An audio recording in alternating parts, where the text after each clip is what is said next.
For most jobs, it's understood that you can be fired, whether for crime, incompetence, or just poor performance. But what if your job happens to be the most powerful position in the country, or the world? That's where impeachment comes in. Impeachment isn't the same as actually removing someone from office. Like an indictment in criminal court, it's only the formal accusation that launches a trial, which could end in conviction or acquittal. Originating in the United Kingdom, impeachment allowed Parliament to vote for removing a government official from office, even without the King's consent. Although this was an important check on royal power, the King couldn't be impeached, because the monarch was considered the source of all government power. But for the founders of the American Republic, there was no higher authority beyond the people themselves.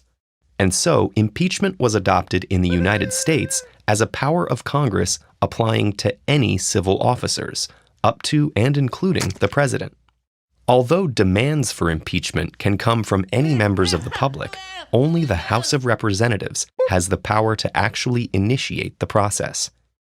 It begins by referring the matter to a committee, usually the House Committee on Rules and the House Committee on the Judiciary. These committees review the accusations, examine the evidence, and issue a recommendation. If they find sufficient grounds to proceed, the House holds a separate vote on each of the specific charges, known as articles of impeachment. If one or more passes by a simple majority, the official is impeached, and the stage is set for trial. The actual trial that follows impeachment is held in the Senate.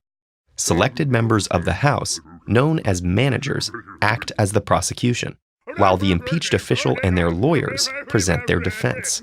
The Senate acts as both judge and jury, conducting the trial and deliberating after hearing all the arguments. If it's the president or vice president being impeached, the Chief Justice of the Supreme Court presides. A conviction requires a supermajority of 2/3 and results in automatic removal from power. Depending on the original charges, it can also disqualify them from holding office in the future and open them to standard criminal prosecution. So what exactly can get someone impeached? That's a bit more complicated. Unlike in the United Kingdom, impeachment in the US pits an elected legislature against other democratically elected members of government. Therefore, to prevent the process from being used as a political weapon, the Constitution specifies that an official can only be impeached for treason, bribery, or other high crimes and misdemeanors. That still leaves a lot of room for interpretation, not to mention politics, and many impeachment trials have split along partisan lines. But the process is generally understood to be reserved for serious abuses of power. The first official to be impeached was Tennessee Senator William Blount in 1797 for conspiring with Britain to seize the Spanish colony of Louisiana. Since then, the House has launched impeachment investigations about 60 times, but only 19 have led to actual impeachment proceedings.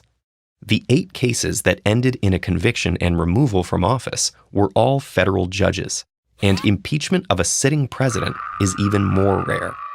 Andrew Johnson was impeached in 1868 for attempting to replace Secretary of War Edwin Stanton without consulting the Senate.